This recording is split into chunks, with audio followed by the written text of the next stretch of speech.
Hi guys. ಸ್ವಲ್ಪ late ಆಯಿತು, ಸಾರಿ. ಯಾರಾದರೂ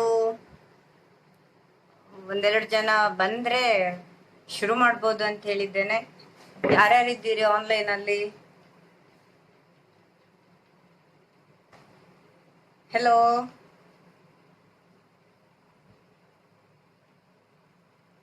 ಯಾರು ಕಾಣಿಸ್ತಾ ಇಲ್ಲ. ನಿನ್ನೆ ಹಾಕಿದ್ದೆ ನಾನು, ಇವತ್ತು ಉತ್ತರ ಪ್ರದೇಶದಲ್ಲಿ ನಡೆದಂತ ರೇಪ್ ಮತ್ತೆ ಅದ್ರ ಬಗ್ಗೆ ಪೊಲಿಟಿಕಲ್ ಡ್ರಾಮಾಗಳೇನಾಗ್ತಾ ಇದೆಯೋ ಅದನ್ನೆಲ್ಲ ಹೇಳ್ಬೇಕು ಅಂತ ಹೇಳಿ. ಬಟ್ ಇವತ್ತೇನು ಯಾರು ಕಾಣ್ತಾ ಇಲ್ಲ. ನನ್ನಿಂದಾನೇ ಲೇಟ್ ಆಯ್ತು ಅಂತ ಹೇಳ್ತಿದ್ದೀರಾ. ಸಾರಿ ಗೈಸ್, ಸ್ವಲ್ಪ ಲೇಟ್ ಆಯ್ತು, ಚೂರು ಬ್ಯುಸಿ ಇದ್ದೆ. ಒಂದೆರಡು ಜನ ಏನಾದ್ರು ಬಂದು, 2 ಜನ ಬಂದ್ರು, ಬಟ್ ಯಾರಾದ್ರೂ ಒಂದು ಕಮೆಂಟ್ ಮಾಡಿದ್ರೆ ಏನಂತ ಗೊತ್ತಾಗತ್ತೆ. ಹಾ, ಶುರು ಮಾಡ್ತೇನೆ. ಅದು ಶುರು ಮಾಡೋಕ್ಕಿಂತ ಮೊದಲು ನಾನು ನಿಮ್ಗೆ ಒಂದು ಬುಕ್ ಕನ್ನಡದಲ್ಲೇ ಇದೆ. ಹಾಯ್ ಮಹೇಶ್ ಅವರೇ. ಜನಸಾಮಾನ್ಯರಿಗಾಗಿ ಕಾನೂನು ಮಾಹಿತಿ ಅಂತೇಳಿ ಇದನ್ನ ಇದು ಕರ್ನಾಟಕ ರಾಜ್ಯ ಕಾನೂನು ಸೇವೆಗಳ ಪ್ರಾಧಿಕಾರ ಅಥಾರಿಟಿಯಿಂದಾನೇ ಬಂದಂತದ್ದು. ಇದರಲ್ಲಿ ನಿಮ್ಗೆ ಸಾಧಾರಣವಾಗಿ ನಮ್ಮ ಲಾ ಅಂದ್ರೆ ಕಾನ್ಸ್ಟಿಟ್ಯೂಷನ್ ಏನಿದೆಯಲ್ಲ ಈಗ, ಅದು ಹೇಗಿದೆ, ಅದರ ಪರಿಮಿತಿಗಳೇನು ಅಂತ ಗೊತ್ತಾಗತ್ತೆ. ಅಂತ ಒಂದು ರಿಸ್ಕ್ ಬುಕ್ ಅಲ್ಲ. ಎಲ್ಲಾದ್ರೂ ಸಿಕ್ಕಿದ್ರೆ ತಗೊಂಡು ಓದಿ. ಹಾಯ್ ಹರ್ಷವರ್ಧನ್ ಸರ್ ಅವರೇ, ನಮಸ್ತೆ. ಉಮೇಶ್ ನಮಸ್ತೆ. ಮತ್ತೊಂದು ಏನಂತ ಹೇಳಿ ಹೊರಟೆ ಅಂತ ಹೇಳಿದ್ರೆ, ಈ ಕಾನೂನು ನಮ್ಗೆ ಜನಸಾಮಾನ್ಯರಿಗೂ ಒಂದ್ ಸ್ವಲ್ಪ ಯಾಕೆ ಗೊತ್ತಿರ್ಬೇಕಂತ ಹೇಳಿದ್ರೆ, ಈ ಪೊಲಿಟಿಕಲ್ ಲೀಡರ್ಸ್ಗಳು ಮತ್ತೆ ಧರ್ಮ ಗುರುಗಳು ಅಥವಾ ಯಾವ್ಯಾವ ಧರ್ಮದ ಮುಖಂಡರು ಇಂಥವರೆಲ್ಲ ಬಂದ್ಬಿಟ್ಟು ಏನ್ ಮಾಡ್ತಾರೆ ಅಂತ ಹೇಳಿದ್ರೆ, ನಮ್ಮ ಒಂದು ಕಾನೂನಿನ ಚೌಕಟ್ಟಿನಿಂದ ಹೊರ ಬಂದಂತಹ ಒಂದು ಇದಿದೆಯಲ್ಲ, ಏನ್ ಹೇಳ್ತಾರೆ, ರವಿ ಹಾಯ್, ನಮ್ಮನ್ನ ಡಿವೈಡ್ ಮಾಡಿ ಬಿಡ್ತಾರೆ. ಅಂದ್ರೆ ನಾವು ಹೋಗ್ತಾ ಇರುವೆ ಸರಿ ಇದ್ರು ಕೂಡ ಬಂದು, ಇಲ್ಲ ನಿನ್ಗೆ ಏನು ಮಾಡಕ್ ಆಗೋದಿಲ್ಲ, ನೀನು ಇಂಥವ್ರನ್ನೆಲ್ಲ ಎದುರು ಹಾಕೊಂಡ್ರೆ ನಿನಗೇನೋ ಆಗತ್ತೆ, ಅದನ್ನೆಲ್ಲ ಹೇಳ್ತಾರೆ. ಆದ್ರೆ ಈಗಲೂ ಮಾನವೀಯತೆ ಇರುವಂತಹ ಲಾಯರ್ಸ್ ಇದ್ದಾರೆ. ಒಳ್ಳೆ ಲಾಯರ್ ಇದ್ರೆ ಯಾವ ಕೇಸನ್ ಬೇಕಾದ್ರೂ ಗೆಲ್ಬಹುದು. ಕ್ರಿಮಿನಲ್ ಕೇಸ್ಗಳು ಸಾಧಾರಣವಾಗಿ 45 ಡೇಸ್ ಒಳಗಡೆನೆ ಡಿಕ್ಲೇರ್ ಆಗ್ಬೇಕಂತ ಹೇಳಿದೆ. ಆದ್ರೆ ನಮ್ಮ ದೇಶದಲ್ಲಿ ಅದೆಲ್ಲ ನಡೆಯುವಂತದ್ದಲ್ಲ. ಯಾಕೆ ಅಂತ ಹೇಳಿದ್ರೆ, ಒಂದನೇ ಕಾರಣ, ಜನಸಾಮಾನ್ಯರು ಯಾವ ತೊಂದರೆಗಳು ಬಂದ್ರೂ ಕೂಡ ನಾವು ಪೊಲೀಸರ ಮೊರೆ ಹೋಗೋದಾಗ್ಲಿ, ಒಂದು ಅಂದ್ರೆ ಕೋರ್ಟಿಗೆ ಹೋಗುದಾಗ್ಲಿ ಯಾವುದು ನಾವು ಮಾಡೋದಿಲ್ಲ, first of all. Second thing ಏನಂತ ಹೇಳಿದ್ರೆ, ಈ ದೊಡ್ಡವರು ಅಂತೇಳಿ ಅನ್ಸ್ಕೊಂಡವ್ರು ಏನಿರ್ತಾರಲ್ಲ, ಅವರು ನಮ್ಮನ್ನ ದಿಶೆ ತಪ್ಪಿಸಿ ನಾವು ಹೋಗದೆ ಇರುವಾಗೆ ಮಾಡ್ತಾರೆ. ಸೆಕೆಂಡ್. ಮೂರನೇದು ಏನು ಅಂತ ಹೇಳಿದ್ರೆ, ನಿಮ್ಗೆ ಆಶ್ಚರ್ಯ ಆಗ್ಬೋದು, ಆಲ್ಮೋಸ್ಟ್ ಸಿವಿಲ್ ಕೇಸ್ಗಳು ನಮ್ಮ ನ್ಯಾಯಾಲಯದ ಕೊಠಡಿಯೊಳಗಡೆ ಎಷ್ಟು ರಾಶಿ ಬಿದ್ದಿದೆ ಅಂತ ಹೇಳಿದ್ರೆ, ಆ ಕೇಸ್ಗಳ ಮಧ್ಯೆ ಆಗುವಂತಹ ಕ್ರಿಮಿನಲ್ ಕೇಸ್ಗಳ ಒಂದು ವಿಲೇವಾರಿಗಳು ಯಾವ ದೃಶ್ಯ ಮಾಧ್ಯಮಗಳಲ್ಲಾಗ್ಲಿ ಸುದ್ದಿ ಮಾಧ್ಯಮಗಳಲ್ಲಾಗ್ಲಿ ನಮಗೆ ಗೊತ್ತೇ ಆಗೋದಿಲ್ಲ. ಯಾವ್ದಾದ್ರು ಹೈ ಪ್ರೊಫೈಲ್ ಕೇಸ್ ಇದ್ರೆ ಅದು ಇಡೀ ದಿನ, ವೀಣಾ ಭಟ್ ಅವರೇ ಇಡೀ ದಿನ ಅದ್ರ ಹಿಡ್ಕೊಂಡು ನಾವು ಹೇಳ್ತಾನೆ ಇರ್ತಾರೆ, ಲೈವ್ ಅಂತೇಳಿ ಒಂದು ಬೆಳಗಿನ ಸಂಜೆವರೆಗೂ ಹೇಳ್ತಾರೆ. ಆದ್ರೆ ಜನಸಾಮಾನ್ಯರ ಯಾವುದೇ ಕಷ್ಟಗಳಿಗಾಗ್ಲಿ, ಯಾವುದೇ ಒಂದು ತೊಂದರೆಗಳಿಗಾಗ್ಲಿ, ಪ್ರಾಬ್ಲಮ್ಸ್ಗಳಿಗಾಗ್ಲಿ, ನಮ್ಮ ಒಂದು ಏನು ನಾವು ಆರಿಸಿ ಕಳಿಸಿದಂತಹವರಿರ್ಬೋದು ಅಥವಾ ನಮ್ಮ ಒಂದು MP MLAಗಳು, ಪುರಸಭೆ ವ್ಯಾಪ್ತಿ ಪ್ರದೇಶದಲ್ಲಿರುವಂತವ್ರು ಇರ್ಬೋದು, ಗ್ರಾಮ ಪಂಚಾಯತದಲ್ಲಿ ಇರ್ಬೋದು, ಯಾರು ಸಹ ಮಾತಾಡೋದಿಲ್ಲ. ಇದು ಫಸ್ಟ್ ಥಿಂಗ್. ವೈಭೇಷಣ ಹಾಯ್, ಮಹೇಶ್ ದೇವಡಿಗ ಹಾಯ್. ಮೈ ಕ್ಯೂ ಬೋಲ್ ರही हूं, ನಾನಿವತ್ತು 2 ಹೇಳ್ತೇನೆ. ನಾನು ಯಾವಾಗ್ಲೂ ಹೇಳ್ತಿರ್ತೇನೆ, ಇದು ನ್ಯಾಷನಲ್ ಸಬ್ಜೆಕ್ಟ್ ಬಗ್ಗೆ ನಾನೀಗ ಮಾತಾಡ್ತಾ ಇರೋದ್ರಿಂದ ಕನ್ನಡ ಮತ್ತೆ ಹಿಂದಿ ಎರಡರಲ್ಲೂ ಸಹ ಹೇಳ್ತಾ ಹೋಗ್ತೇನೆ, ಹೆಚ್ಚು ಹೊತ್ತು ತಗೊಳ್ಳೋದಿಲ್ಲ. मैं क्या बोल रही हूँ, क्या कॉमन पीपल बोल के एक वर्ग होता है ना, वो लोग मामूली से वो कोर्ट पुलिस स्टेशन वो सब जाते नहीं है, डरते हैं. डरते क्यों है मालूम है? डरते इसके लिए है क्या, वो लोग क्या सोचते हैं, हम जाए तो खर्चा बढ़ जाता है, नहीं तो उसके ऊपर दबाव आ जाता है। ये अभी हम साउथ जोन में बहुत कम लोग ऐसे पढ़ते हैं, लेकिन नॉर्थ जोन में कौन कौन जी रहे हैं ना, एक मिडिल क्लास होगा या अपर मिडिल क्लास में नहीं, मिडिल क्लास के नीचे के लोग हैं ना, वो कोर्ट तो छोड़ दो, ग्राम पंचायत भी नहीं जाते हैं। इसलिए नहीं जाते हैं क्योंकि उसके पास एक एफआईआर का वो लिखने वाला एक पेपर भी उसके पास नहीं दिखता है, उसको पढ़ने को नहीं आता है।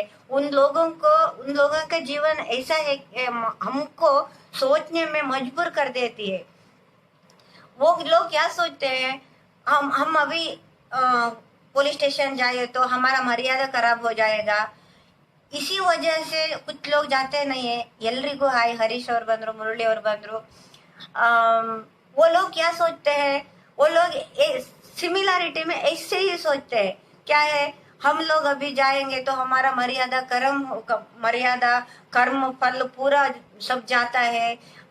वो बड़े लोग हैं, बड़े लोगों के मुंह मारने से हमारा तो जीवन चला जाता है, हमारे लड़कियों ऐसे ही रहने दो, कुछ नहीं होता है, ऐसे बोल के वो चुप हो जाते हैं। ये चुप्पी है ना हम लोगों का, ये चुप्पी इतना ज्यादा बढ़ गया है, कितना बोल के, कुछ ऐसे लोग हैं, वो लोग थप्पड़ मारते मारते वो ऊपर चले जाते हैं, हम थप्पड़ ಕಾಕೆ नीचे जाते हैं। ಅಂದ್ರೆ ಕೆಲವು ಈ ಈ ಯೋಚನೆಗಳು ಏನಿರುತ್ತಲ್ಲ, ಈ ಯೋಚನೆ ಅಂತ ಹೇಳಿದ್ರೆ, ನೀವು ಏನು ಕಂಪ್ಲೇಂಟ್ ಕೊಡ್ಬೇಕಂತ ಹೋಗ್ತೀರಿ, ಆದ್ರೆ ಮರ್ಯಾದೆ, ನಮ್ಮ ಮನೆತನದ ನಾವು ಮಾಡಿದಂತ ಕರ್ಮಫಲಗಳು ಅದು ಇದು ಅಂತೇಳಿ ಹೇಳ್ತಿರ್ತೀರಿ, ಅದೇ ಟೈಮಲ್ಲಿ ನಿಮ್ಮ ಮೇಲೆ ಇರುವಂತ ಪ್ರೆಷರ್ ಇಂದ ನೀವು ಯಾವಾಗ ಅದ್ರ ಬಗ್ಗೆ ಕಂಪ್ಲೇಂಟ್ ಕೊಡೋದಿಲ್ಲ, ಆ ವಿಷಯದ ಬಗ್ಗೆ ಮಾತಾಡೋದಿಲ್ಲ, ಆ ಮೌನ ಏನಿದೆಯಲ್ಲ, ಇದು ಇನ್ನಿಷ್ಟು ಇಂತಹ ಒಂದು ರೇಪ್ ಅಂಡ್ ಮರ್ಡರ್ ಇರ್ಬೋದು, ಅಥವಾ ಸಿವಿಲ್ ಕೇಸಸ್ಗಳಿರ್ಬೋದು, ಅಥವಾ ಒಂದು ಲಾ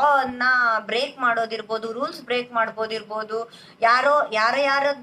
ಯಾರ್ಯಾರನ್ನೋ ಏಕವಚನದಲ್ಲಿ ಮಾತಾಡಿಸ್ಬೋದಿರ್ಬೋದು, ಅಂದ್ರೆ ಒಂದು ಸುದ್ದಿ ಮಾಧ್ಯಮಗಳಲ್ಲಿರ್ಬೋದು, ಡಿಜಿಟಲ್ ಒಂದು ತಂತ್ರಾಂಶಗಳ ಬಳಕೆಯಲ್ಲಿರ್ಬೋದು, ಯಾವ್ದ್ರಲ್ಲಿ ಕೂಡ ಒಂದು ಮನುಷ್ಯ ಏನ್ ಮಾಡ್ತಾನೆ ಅಂತ ಹೇಳಿದ್ರೆ ಈಗ ಏನ್ ಬೇಕಾದ್ರೂ ಮಾಡ್ತಾನೆ.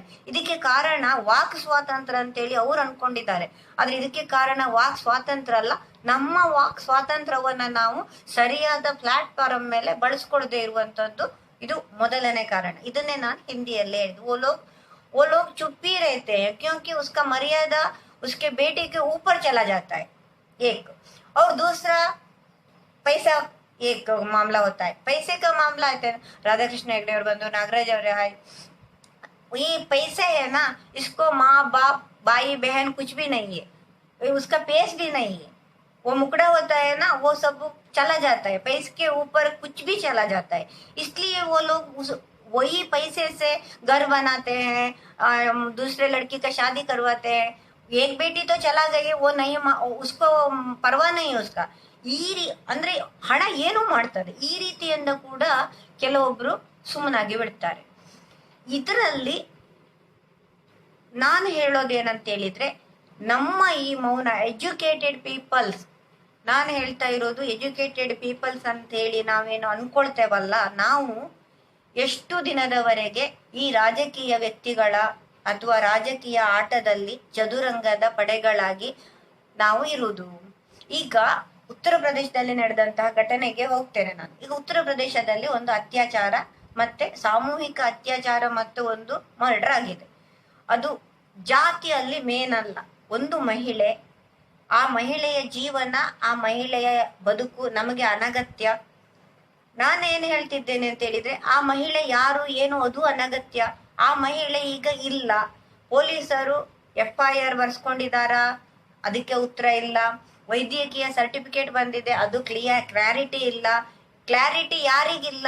ಮನೆಯವರಿಗಿಲ್ಲ. ಯಾಕೆ ಅಂದ್ರೆ ಅವರಿಗೆ ಓದ್ಲಿಕ್ಕೆ ಬರುವುದಿಲ್ಲ, ಬರೀಲಿಕ್ಕೆ ಬರುವುದಿಲ್ಲ, ಅವರಿಗೆ ಕಾನೂನಿನಂತೆ ಮಾತನಾಡ್ಲಿಕ್ಕೆ ಗೊತ್ತಾಗೋದಿಲ್ಲ. ಅವಾಗ ಇದು ಕ್ಲಾರಿಟಿ ಹೇಗೆ ಸಿಗ್ತದೆ? ಸಿಗೋದಿಲ್ಲ. ನಂತರ ಬರ್ನ್ ಮಾಡ್ಬೇಕಾದ್ರೆ ಕೊರೋನಾ ಪಾಸಿಟಿವ್ ಟೆಸ್ಟ್ ಆಗ್ಬೇಕಂತ ಹೇಳಿದ್ದಾರೆ. ಕೊರೋನಾ ಪಾಸಿಟಿವ್ ಟೆಸ್ಟ್ ಆದ ನಂತರ ನಿಮ್ಗೆ ಆಲ್ರೆಡಿ ಗೊತ್ತಿದೆ, ಹೆಣವನ್ನ ಕೊಡೋದಿಲ್ಲ ಅಂತ ಹೇಳಿ. ಇದನ್ನ ಕೊರೋನಾ ಟೆಸ್ಟ್ ಮಾಡೋಕ್ಕಿಂತ ಮೊದಲು ಕೂಡ ನಂತರ ಪೋಸ್ಟ್ ಮಾರ್ಟಮ್ ರಿಪೋರ್ಟ್ ಬರುತ್ತೆ, ಪೋಸ್ಟ್ ಮಾರ್ಟಮ್ ರಿಪೋರ್ಟ್ ಕೂಡ ಪೋಷಕರಿಗೆ ತೋರಿಸ್ತಾ ಇಲ್ಲ. ಇದೆಲ್ಲ ಏನ್ ಸೂಚಿಸುತ್ತೆ? ಇದು ಆ ಕೇಸಲ್ಲಿ ಇನ್ವಾಲ್ವ್ ಆದಂತಹ ಆರೋಪಿಗಳೇನಿದ್ದಾರಲ್ಲ ಅವರು ಹೈ ಪ್ರೊಫೈಲ್ಸ್ ಮಂದಿ. ये क्या है, ये एक दुनिया में ज्यादा लोग यही सोचते हैं कि हमको कुछ भी मालूम नहीं है, पोस्टमार्टम क्या होता है उन लोगों को मालूम नहीं है, एफआईआर क्या होता है उन लोगों को मालूम नहीं है, डॉक्टर का सर्टिफिकेट कैसा आता है वो उसको मालूम नहीं है, एक अत्याचार होता है ना वो अत्याचार कैसे होता है, कैसे उसका मुंह दबाते हैं, कैसा उसका कपड़ा फाड़ते हैं, उसको निचोड़ के रखते हैं, वो सब उसको मालूम नहीं है। वो लिख के रहते इंग्लिश में लिखते हैं, इंग्लिश उन लोगों को आते नहीं है। इस सब के कारण वो लोग क्या करते हैं? कुछ भी नहीं, हताश हो जाते हैं, चुप हो जाते हैं। ये चुप्पी है ना, ये पॉलिटिकल ड्रामा बन जाता है। कुछ लोग उसके ऊपर जाके बैठ के उसका शांत करने को, वो माहौल है ना उसका शांत करने को सोचते हैं, कुछ लोग आग लगाने का काम करते हैं. ಅಂದ್ರೆ ಕೆಲವರು ಹೋಗಿ ಹಣ ಅಧಿಕಾರದ ಒಂದು ದುರುಪಯೋಗವನ್ನ ಪಡಿಸ್ಕೊಂಡು ಅದನ್ನ ಮುಚ್ಚಾಕ್ಲಿಕ್ಕೆ ಟ್ರೈ ಮಾಡ್ತಾರೆ. ಇನ್ನು ಕೆಲವೊಬ್ಬರು ಇದನ್ನೇ ಯೂಸ್ ಮಾಡಿಕೊಂಡು ಬರುವ ಎಲೆಕ್ಷನ್ ನಲ್ಲಿ ನಾವು ಹೇಗೆ ವಿನ್ ಆಗ್ಬೋದು ಅಂತ ಹೇಳೋದನ್ನ ಯೋಚನೆ ಮಾಡ್ತಾರೆ. ನಿಮಗೆ ಇಲ್ಲಿ ಒಂದು ವಿಷಯ ನಾನು ಪರ್ಫೆಕ್ಟ್ ಆಗಿ ಹೇಳ್ತೇನೆ. 1992 ದಿಂದ ಸ್ಟಾರ್ಟ್ ಆದ್ರೆ 2020 ವರೆಗೂ ಎಷ್ಟೋ ಬಾಂಬ್ ಬ್ಲಾಸ್ಟ್ ಆಗಿದೆ, ಎಷ್ಟೋ ರೇಪ್ ಅಂಡ್ ಮರ್ಡರ್ ಆಗಿದೆ, ಮರ್ಡರ್ಸ್ ಆಗಿದೆ. ಪ್ರತಿಯೊಂದರಲ್ಲಿ ಕೂಡ ಹೋಗ್ತಾ ಇರೋದು ಕಾಮನ್ ಮ್ಯಾನ್ ಪೀಪಲ್ ಗಳ ಜೀವವೇ. ನೀವು ಯಾವ್ದು ಘಟನೆಗಳನ್ನ ನೋಡಿಕೊಳ್ಳಿ, ಪೊಲಿಟಿಕಲ್ ಲೀಡರ್ಸ್ಗಳು ಅವರ ಗಟ್ಟಿಯಾದ ಮನೆಯಲ್ಲಿ ಕೂತ್ಕೊಂಡು ನಿಮ್ಮ ಹತ್ರ ಕಲ್ಲು ಕೊಟ್ಟು ಹೊಡಿಲಿಕ್ಕೆ ಹೇಳ್ತಾರೆ, ನೀವು ಕಲ್ಲು ಹೊಡೆದು ನಿಮ್ಮ ಜೀವನವನ್ನ ಹಾಳು ಮಾಡ್ಕೊಳ್ತಾ ಹೋಗ್ತೀರಿ. ಸಂಗೀತ ಆಯ್ತಾರ, ನಮ್ರತ ಡೋಂಗ್ರೆ ಅವರು ಬಂದ್ರು. ಹಾಯ್, ಎಲ್ರಿಗೂ ನಮಸ್ಕಾರ. ಫಸ್ಟ್ ಆಫ್ ಆಲ್ ಶುರು ಮಾಡಿ ಆಗಿದೆ, ಸ್ವಲ್ಪ ಹಿಂದೆ ಹೋಗಿ ಮುಂದೆ ಬಂದು ನೋಡಿ. मैं क्या बोल रही हूँ, मैं उसके ऊपर जाके बोल रही हूँ, क्योंकि उन लोगों को बताने वाला एक आदमी चाहिए ना. उन लोगों को बताने वाला कौन है? ಈಗ ನನಗ್ ಗೊತ್ತಿದೆ, ಈಗ ರೇಪ್ ಅಂಡ್ ಮರ್ಡರ್ ಆಯ್ತು ಅಂತ ಹೇಳಿದ್ರೆ ಫಸ್ಟ್ ಪೋಷಕರು ಅಥವಾ ರೇಪಿಸ್ಟ್ ಯಾರು ರೇಪ್ ಆಗಿರ್ತಾರ ಆ ಒಂದು ವ್ಯಕ್ತಿ ಹೋಗಿ ಕಂಪ್ಲೇಂಟ್ ಅನ್ನ ಕೊಡ್ಬೇಕು. ಅದಕ್ಕೆ FIR ಅಂತ ಹೇಳ್ತಾರೆ. ಅಲ್ಲಿ ಅವರ ಕೇಳುವ ಪ್ರಶ್ನೆಗಳಿಗೆ ತಾಳ್ಮೆಯಿಂದ ನಾಚಿಕೆ ಬಿಟ್ಟು ಮರ್ಯಾದೆ ಬಿಟ್ಟು ಉತ್ತರ ಕೊಡ್ಬೇಕು. ಯಾಕೆ ಅಂದ್ರೆ ಒಳ್ಳೆ ಅಧಿಕಾರಿ ನಿಮ್ಮ ಮುಂದೆ ಇದ್ರೆ ಮಾಮೂಲಿ FIR ಬರೆದು ಕೊಡ್ತಾರೆ. ಇಲ್ಲ ಅಂತ ಹೇಳಿದ್ರೆ ಅಲ್ಲಿ ಅಸಭ್ಯ ಭಾಷೆಗಳ ಬಳಕೆ ಆಗತ್ತೆ. ಅಷ್ಟೇ ಸಾಕು ಮಧ್ಯಮ ವರ್ಗದವರಿಗೆ. ಇನ್ನು ನಾನು ಕೋರ್ಟು ಬೇಡ, ಪೊಲೀಸ್ ಕಂಪ್ಲೇಂಟು ಬೇಡ, ಏನು ಬೇಡ ಅಂತ ಕುತ್ಕೊಂಡ್ ಬಿಡ್ತಾರೆ. ಇದಕ್ಕೆಲ್ಲ ಕಾರಣ ಗೃಹ ಇಲಾಖೆ. ಈಗ ಪ್ರತಿಯೊಂದು ರಾಜ್ಯಕ್ಕೂ ಪ್ರತಿಯೊಂದು ದೇಶದಲ್ಲಿ ಕೂಡ ಒಂದು ಗೃಹ ಇಲಾಖೆ ಅಂತ ಹೇಳಿರ್ತದೆ. ಆ ಗೃಹ ಇಲಾಖೆ ಏನ್ ಕೆಲಸ ಮಾಡುತ್ತೆ ಅಂತ ಹೇಳಿದ್ರೆ ಇಡೀ ಪೊಲೀಸ್ ಡಿಪಾರ್ಟ್ಮೆಂಟ್ ಆ ಗೃಹ ಇಲಾಖೆ ಒಳಗೆ ಹೋಗುತ್ತೆ. ಇಡೀ ಪೊಲೀಸ್ ಡಿಪಾರ್ಟ್ಮೆಂಟ್ ಇಡೀ ಒಂದು ರಾಜ್ಯದ, ನೆನ್ಪಿಟ್ಕೊಳ್ಳಿ, ಉತ್ತರ ಪ್ರದೇಶ ದೊಡ್ಡ ರಾಜ್ಯ.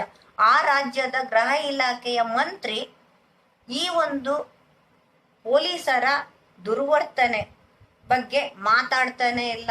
ಒಂದು ಪೇಪರ್ ಸ್ಟೇಟ್ಮೆಂಟ್ ಇಲ್ಲ. ಯೋಗಿ ಆದಿತ್ಯನಾಥ್ ಅವರು 2 ಲಕ್ಷನ ಎಷ್ಟೋ ಕೊಡ್ತೇನೆ ಅಂತ ಹೇಳಿದ್ರೆ ನಿನ್ನೆ ಅದನ್ನ CBIಗೆ ಕೊಟ್ಟು ಕೈ ಚೆಲ್ಬಿಟ್ರು. CBI ಯಾರ ಅಂಡರ್ ಅಲ್ಲಿದೆ? CBI ಸೆಂಟ್ರಲ್ ಗೌರ್ಮೆಂಟ್ ಅಂಡರ್ ಅಲ್ಲಿದೆ. ಸೆಂಟ್ರಲ್ ಗೌರ್ಮೆಂಟ್ ಯಾರದ್ದಿದೆ? BJP ಅವರದ್ದಿದೆ. ಯಾರು ಶಿವಪುತ್ತೂರಾಯ್ ಯಾರು ಯಾವುದೇ ದೇಶದಲ್ಲಿ ಇರ್ಬೋದು, ಇದು ನಮ್ಮ ದೇಶ ಅಂತ ಹೇಳ್ತಿಲ್ಲ ನಾನು, ಯಾವುದೇ ದೇಶ ಇರ್ಬೋದು, ಯಾರು ಮೇನ್ ಪ್ಲೇಸ್ ಅಲ್ಲಿ ಕುತ್ಕೊಂಡಿರ್ತಾರೋ ಅವರದ್ದೇ ಆಡಳಿತ ಅಲ್ಲಿ ನಡೆಯುತ್ತೆ. CBI ಏನ್ ಮಾಡುತ್ತೆ? 4 ದಿನ ಆಕ್ಟಿಂಗ್ ಮಾಡುತ್ತೆ, 10 ಫೈಲ್ಗಳನ್ನ ಕೂಡ್ಸಾಕತ್ತೆ, ಕೇಳಿದ ಪ್ರಶ್ನೆಗಳನ್ನೇ ಕೇಳ್ತಾರೆ. ಅವರ ಮನೆಗೆ ಹೋಗಿ ಇಷ್ಟೇ ಕೇಳ್ತಾರೆ. ನೀವು ನೆನ್ಪಿಟ್ಕೊಳ್ಳಿ ಫ್ರೆಂಡ್ಸ್, ನಾನು ಇದನ್ನ ಹೇಳ್ತಾ ಇರೋದು ನಿಮ್ಗೆ ಇವಳಿಗೆ ಹೇಗಪ್ಪ ಗೊತ್ತು ಅನ್ಕೊಳ್ಬೇಡಿ, ಬಟ್ ಇಷ್ಟೇ ಕೇಳಿರ್ತಾರೆ. ಆ ಒಂದು ತಾಯಿ ಹತ್ತಿರ ಹೋಗಿ, ಕ್ಯಾ ಆಪ್ಕೆ ಲಡ್ಕಿ ಕೆ ಪಾಸ್ ಲಡ್ಕಿ ಅತ್ಯಾಚಾರ ಹೋ ಗಯಾ ಹೈ ಕ್ಯಾ? एक का उत्तर हाँ जी, अत्याचार हो गया तो आप लोग क्या कर रहे थे? हम तो वहां नहीं थे, लेकिन वो लड़की वहां क्यों गई? उसका उत्तर नहीं है. FIR लिखने वाले का लिख FIR का प्रति होता है ना, वो उसका FIR का एक कॉपी होता है ना, उसमें क्या लिखा होता है? अभी तो उसका FIR में वो अत्याचार भी नहीं हो रहा है ऐसा बोल के लिखा है, वो छोड़ देंगे। ऐसा लिखा है, देखिए मुझे हमें लोगों को पढ़ने को आता नहीं है, वो FIR वो पूरा सब डॉक्यूमेंट से CBI के पास चला जाता है। CBI वाले ने क्या करते हैं, एक दो आदमी को पूछते हैं, बाकी तो सब ये PhD लिखते हैं ना, उसके हिसाब से एक इशारा देख के, नहीं उस लड़की का अत्याचार नहीं हुआ था, हाँ मर्डर तो हो गया लेकिन अत्याचार नहीं हुआ था, इसलिए ये केस कंप्लीट क्लोज हो जाता है। ಏನಾಗುತ್ತೆ ಅಂತ ಹೇಳಿದ್ರೆ ಇಷ್ಟೇ ಆಗತ್ತೆ, ಆ ಮನೆಯವ್ರ ಹತ್ರ ಹೋಗ್ತಾರೆ, ಅಕ್ಕಪಕ್ಕದವ್ರ ಹತ್ರ 4 ಜನ ಕೇಳ್ತಾರೆ, ಆ ಹುಡುಗಿ ಅಲ್ಲಿ ಯಾಕೆ ಹೋದ್ಲು, FIR ಯಾಕೆ ಸರಿಯಾಗಿ ಬಂದಿಲ್ಲ, ಪೋಸ್ಟ್ ಮಾರ್ಟಮ್ ರಿಪೋರ್ಟ್ ಯಾಕೆ ಸರಿ ಬಂದಿಲ್ಲ, ಡಾಕ್ಟರ್ ಏನ್ ಹೇಳ್ತಿದ್ದಾರೆ, ಇದು ಎಲ್ಲದರ ಮೇಲ್ಗಡೆ ಹೋಗಿ ಲಾಸ್ಟಿಗೆ ಕೇಸ್ ಅನ್ನ ಅವ್ರಿಗೆ ಇಷ್ಟ ಬಂದಾಗೆ 4-5 ಪುಟಗಳನ್ನ ಬರೆದು ಅದಕ್ಕೊಂದು CBI ನ ಹೆಡ್ ಇದ್ದಾರಲ್ಲ ಅವರು ಶರ ಹಾಕೊಂಡು ಹೋಗ್ಬಿಡ್ತಾರೆ. That is fact. ಪ್ರಾಕ್ಟಿಕಲ್ ಆಗಿ ನಾವು ಆಲೋಚನೆ ಮಾಡಿದಾಗ ನಡೀತಾ ಇರುವಂತದ್ದು ಇದೆ. ಅದರಲ್ಲಿ ಬೆಸ್ಟ್ ಅಂತ ಹೇಳಿದ್ರೆ ಆಂಧ್ರ ಪ್ರದೇಶದಲ್ಲಿ ಯಾವಾಗ ಒಂದು ಹಿಂದಿನ ಸಲ ಆದದ್ದು ಹಾಗೆ ಮಾಡಿದ್ರೆ ಏನಾದ್ರೂ, ಯಾರಿಗೆ ಅಂತ ನಾನು ಇಲ್ಲಿ ಮತ್ತೊಮ್ಮೆ ಹೇಳ್ತೇನೆ, ಯಾರಿಗೆ ಅಂತ ಹೇಳಿದ್ರೆ ಹುಡುಗಿ ಯಾರಾಗಿರ್ತಾರೋ ಅವ್ರ ಮನೆಗೆ ಏನಾದ್ರೂ ನ್ಯಾಯ ಸಿಗ್ಬೋದು ಬಿಟ್ರೆ ಬೇರೆ ಯಾರಿಗೂ ನ್ಯಾಯ ಸಿಗುದಿಲ್ಲ. ಫಸ್ಟ್ ನಾವೆಲ್ಲರೂ ಅಳ್ತಾ ಇದ್ದೇವೆ, ಪ್ರತಿ ದಿನ ಟಾರ್ಗೆಟ್ ಮಾಡಿ ಬೈತಾರೆ, ಕೊರೋನಾ ಬಂತು ನಾವು ಸತ್ತೋದ್ವಿ, GDP ಇಳಿತು ನಾವು ಸತ್ತೋದ್ವಿ, ಆರ್ಥಿಕ ಸ್ಥಿತಿ ಕುಸಿತ ಆಯ್ತು ನಮ್ಮ ಹತ್ರ ಏನೂ ಇಲ್ಲ, ವಿರೋಧ ಪ್ರಜ್ಞಾಶಾಸ್ತ್ರಿ ಅವರು ಬಂದ್ರು, ಕೃಷ್ಣ ಭಟ್ ಅವರು ಬಂದ್ರು, GDP का उतार चढ़ाव तो होता रहता है, लेकिन उतरा तो सब लोग बोलते हैं, नीचे गिर गए तो बोलने वाले को कुछ नहीं मालूम है ना, एक टप्पड़ और मारते हैं, बाद में GDP ऊपर चला है तो कुछ भी नहीं बोलते हैं। कोरोना टाइम में पॉलिटिकल ज्यादा हो रहा है, निरुद्योग वो बहुत बड़ा चल जाता है इशू में, CAA आया उस पे के बारे में बोल दिया, अभी तो ड्रग्स माफिया चल रहा है। हमारे देश में कौन सा ऐसा एक क्या बोलते हैं, ऐसा एक चीज बताइए कुछ भी नॉन पॉलिटिकल होता है। आपके घर में आप पूजा किया, आपके घर में एक बेटी का जन्म हुआ, आपके घर में एक गाय मारा गया, आपके घर में एक गाय का दूध मिला, वो सब भी अभी पॉलिटिकल इश्यू हो रहा है। ये क्यों हो रहा है? बताने का तो बहुत है लेकिन टाइम मेरे पास नहीं है। ನೀವು ನೋಡಿಬೇಕಾದ್ರೆ ಯಾರು ಎಲ್ಲಿ ಏನು ಮಾಡಿದ್ರು ಕೂಡ ಎಲ್ರಿಗೂ ಗೊತ್ತಾಗ್ತಾ ಇದೆ. ಒಂದು ಫಸ್ಟ್ ಆಫ್ ಆಲ್ ಈಗ ಡಿಜಿಟಲ್ ಯುಗ, ಹಾಗಾಗಿ ಎಲ್ರಿಗೂ ಗೊತ್ತಾಗ್ತಾ ಇದೆ. ಆದ್ರೆ ಅದ್ರ ಬಗ್ಗೆ ಗೊತ್ತಿಲ್ಲದೆ ಇದ್ದವರು ಕೂಡ ಅದನ್ನ ಪೋಸ್ಟ್ ಮಾಡ್ತಾರೆ. ನೀವು ಒಂದು ಕಮೆಂಟ್ ಮಾಡಿ, ಈಗ ನಾನು ಲೈವ್ ಅಲ್ಲಿಯೇ ಇದ್ದೇನೆ, ನಾನು ಈಗ ಎಲ್ರಿಗೂ ಗೊತ್ತು, ಆಲ್ಮೋಸ್ಟ್ ನನ್ನ FB ಫ್ರೆಂಡ್ಸಿಗೆ ಎಲ್ರಿಗೂ ಗೊತ್ತು ನಾನು BJP ಅಂತಾನೆ, ಅದನ್ನ ಬದಲಾಯಿಸಲಿಕ್ಕಂತೂ ಆಗೋದಿಲ್ಲ. हाँ मैं BJP का कार्यकर्ता हूँ, मुझे तो कुछ भी शर्म नहीं है उसमें बारे में, मैं तो मोदी का फैन है, बोलने को कुछ भी वो क्या है ये FB लाइव में हूँ, कुछ ऐसा हो जाता है ऐसा, उसको मुझे तो डर नहीं है किसी चीज का, मैं तो बोल देती हूँ। योगी आदित्यनाथ के बारे में भी मुझे उतना ही रेस्पेक्ट है, अभी मैं क्या बोल रही हूँ वो चीज ट्रुथ है। इज्जत के बारे में बोला है तो मैं सबको इज्जत देती हूँ, लेकिन मेरा इज्जत का खराब करने वाले होते हैं ना, उसको मैं इज्जत नहीं करती हूँ, वो कौन भी हो। डोनाल्ड ट्रंप भी एक ही है, इमरान खान भी एक ही है, चीन का अध्यक्ष भी एक ही है, मुझे सब लोग एक ही है। ये कौन सोचता है ना, वो लोग एजुकेटेड है। मैं कड़वी, ये कड़वी लग रही है मुझे मालूम है, सब लोगों को ये कड़वी लग रही है, लेकिन ये सच है। ಯಾರಿಗೆ ಸತ್ಯ ಅಂತ ಹೇಳೋದು ಕಹಿ ಅಂತ ಗೊತ್ತಿರುತ್ತೆ, ಆದ್ರೆ ಆ ಸತ್ಯನ ಒಪ್ಪಿಕೊಳ್ಳಿಕ್ಕೆ ಅವರು ರೆಡಿ ಇರೋದಿಲ್ಲ. ಎಲ್ರಿಗೂ ಕಹಿಯೇ ಇದು, ನಾನು ಒಪ್ಕೊಳ್ತೇನೆ. ನಾನು ಮೋದಿ ಫ್ಯಾನೆ, ನಾನು ಅವ್ರ ಗುಜರಾತಿನ ಫಸ್ಟ್ ಪ್ರಧಾನಿ ಮಂತ್ರಿ ಆದಾಗಿಂದ ಅವ್ರನ್ನ ಹಿಂಬಾಲಿಸ್ತಾನೆ ಇದ್ದೇನೆ. ಅವ್ರ ಬಗ್ಗೆ ಶಾಲು ಬಟಾಯ್, ಅವ್ರ ಬಗ್ಗೆ ಯಾರು ಏನೇ ಹೇಳಿರ್ಲಿ ಈಗೂ ನೆಗೆಟಿವ್ ಬರ್ಲಿ, ನಾನು ಅವರ ಫ್ಯಾನ್. ಅವ್ರು ಇನ್ನೊಂದು 5 ವರ್ಷ ಬೇಕು, ನಮ್ಮ ದೇಶಕ್ಕೆ ಬೇಕೇ ಬೇಕು, ಅದರಲ್ಲಿ ಯಾವುದು ಒಂದು ಇದಿಲ್ಲ. ಯಾಕೆಂದ್ರೆ ಅವ್ರನ್ನ ಬಿಟ್ರೆ ದೇಶವನ್ನ ಮುನ್ನಡೆಸುವಂತ ಯಾವ ಪ್ರತಿಪಕ್ಷಗಳಲ್ಲಿ ಯಾವ ಅಭ್ಯರ್ಥಿಯು ನನ್ನ ಕಣ್ಣಿಗೆ ಕಾಣ್ತಾ ಇಲ್ಲ. ನಿಮ್ಗೆ ಅನಿಸ್ಬೋದು ನಾನು ಇದನ್ನ ಯಾಕೆ ಒತ್ತಿ ಒತ್ತಿ ಹೇಳ್ತಿದ್ದೇನೆ ಅಂತ ಹೇಳಿದ್ರೆ, ರೂರಲ್ ಸರಿ ಇರ್ಬೇಕು, ನಿಮ್ಗೆ ರೂಲಿಂಗ್ ಪಾರ್ಟಿ ಸರಿ ಇರ್ಬೇಕಂತ ಹೇಳಿದ್ರೆ ಅಪೋಸಿಷನ್ ಪಾರ್ಟಿ ಕೂಡ ಅಷ್ಟೇ ಗಟ್ಟಿ ಇರ್ಬೇಕು. ಅಪೋಸಿಷನ್ ಪಾರ್ಟಿ ಅವರು ಯಾವ ರೀತಿ ಇರ್ಬೇಕಂದ್ರೆ, ನಿಮಗೆ ನಾನು ಇಲ್ಲಿ ಅಟಲ್ ಬಿಹಾರಿ ವಾಜಪೇಯಿ ಇರ್ಬೋದು, ಅಡ್ವಾಣಿ ಅವ್ರು ಇರ್ಬೋದು, ಇಂದಿರಾ ಗಾಂಧಿ ಇರ್ಬೋದು, ಲಾಲ್ ಬಹದ್ದೂರ್ ಶಾಸ್ತ್ರಿ ಇರ್ಬೋದು, ತುಂಬಾ ಓಲ್ಡ್ ಹೋಗೋದು ಬೇಡ, ಮನಮೋಹನ್ ಸಿಂಗಿನ ಕಾಲದ ಅದಕ್ಕೂ ಹಿಂದಿನ ಪ್ರಧಾನಿ ದೇವೇಗೌಡರು ಇರ್ಬೋದು, ಅದಕ್ಕೂ ಹಿಂದಿನ ಪ್ರಧಾನಿ ಪಿ ವಿ ನರಸಿಂಹರಾವ್ ಇರ್ಬೋದು. ಇವರೆಲ್ಲ ಇದ್ದಾಗ ಈಗ ನಡೆಯುವಷ್ಟೇ ಗದ್ದಲಗಳು ನಮ್ಮ ಸಭೆ ಅಂದ್ರೆ ಪಾರ್ಲಿಮೆಂಟ್ ಅಲ್ಲಿ ಆಗ್ತಾ ಇರ್ಲಿಲ್ಲ. ಅವರವರಿಗೆ ಅವರವರದ್ದೇ ಆದ ಒಂದು ಟೈಮ್ ಅನ್ನ ಸಭಾಪತಿಯವರು ಕೊಡ್ತಾರೆ. ನಾನು ಇದನ್ನ ಓದ್ಕೊಂಡೇ ಹೇಳ್ತಾ ಇದ್ದೇನೆ, ನೆನಪಿಡಿ. ಅವ್ರವ್ರಿಗೆ ಒಂದು ಟೈಮ್ ಇರುತ್ತೆ. ಆ ಟೈಮ್ ಅಲ್ಲಿ ಅವರು ಟೇಕ್ ಅ ಡಿಸಿಷನ್ ಅಂತ ಹೇಳಿ 30 ನಿಮಿಷ ಅಂದ್ರೆ 30 ನಿಮಿಷ ಮಾತಾಡ್ಬೇಕು. ಮಾತುಗಳು ನ್ಯಾಯಯುತವಾಗಿ, ತರ್ಕಬದ್ಧವಾಗಿ, ಇಲ್ಲಿಗಲ್ ಇಲ್ಲದೆ ಇರಬೇಕು. ಮತ್ತೆ ಅಶ್ಲೀಲವಾದ, ಅಸಭ್ಯವಾದ ಪದಗಳ ಬಳಕೆ ಮತ್ತು ವರ್ತನೆ ಮಾಡಬಾರ್ದು. एक पार्लियामेंट कैसा होता है, पार्लियामेंट कैसा चलता है, आप सभी लोगों को मालूम पड़ना चाहिए. पार्लियामेंट में क्यों कुछ लोग हम इधर से चुनाव करके बेचते हैं ना, वो लोगों के पास एक जो रेस्पॉन्सिबिलिटी होता है, वो क्या करते हैं, उठते हैं, बैठते हैं, खाते हैं, पीते हैं, वो सब हम लोगों के नजर के सामने होता है. अभी तो वहां के जमाने में एक पार्लियामेंट में कितना सिंप्लिसिटी था. एक पार्लियामेंट में एक अपोजिशन पार्टी का लीडर 2-4 लाइनें बोलते तो रूलिंग पार्टी का सब मेंबर बैठ के खामोश होकर सुनते थे. अभी कहाँ गया वो कल्चर? क्यों हम नए भारत में है क्या? ये हमारा भारत नहीं है क्या? हिंदुस्तान नहीं है क्या? भानु प्रकाशाचार्य, ये हमारा जमीन नहीं है क्या? ये हमारा, हम चुनाव में वोट डाल के उसको हम पार्लियामेंट में भेजते हैं ना, हमारा रेस्पॉन्सिबिलिटी नहीं है क्या? आप ऐसा क्यों करते हैं बोलने का? मैं हर एक को बोलती हूँ, वो बीजेपी हो, समाजवादी पार्टी हो, कांग्रेस हो, कम्युनिस्ट हो, मुझे कुछ भी परवाह नहीं. हर लोगों से मैं यही पूछती हूँ, एक लड़के के ऊपर एक अत्याचार होता है, एक लड़के के ऊपर कुछ यौन संबंधित अत्याचार होते हैं, एक लड़के के ऊपर ये क्या बोलते हैं, ये खचड़ा वाला शब्दों का प्रयोग होता है. आप सब लोग मर गए हैं क्या? क्या करते हैं उधर बैठ के? कितना खाते हैं? एक पार्लियामेंट मेंबर का सैलरी कितना होता है? आप लोगों को पैसे के अलावा कुछ देखता नहीं है क्या? पैसा पैसा पैसा पैसा क्या करता है? कुछ भी नहीं करता है. ये एक पार्ट, ಇದನ್ನೇ ನಾನು ಆಗ ಕನ್ನಡದಲ್ಲಿ ಹೇಳಿದ್ದು. एक पार्ट है ना, ये पार्ट के बाद हमारा जो जिम्मेदारी क्या है? हमारा जिम्मेदारी बोलना. आइए, बैठिए, किधर आपके टीवी के सामने आप क्या बोलते हैं, टीवी के ऊपर जानते हैं, टीवी के अंदर घुस के डिबेट करते हैं, वहां मारपीट करते हैं. यही क्या आप सीखते हैं? डिग्री लेके आते हैं, पीएचडी बनकर आते हैं.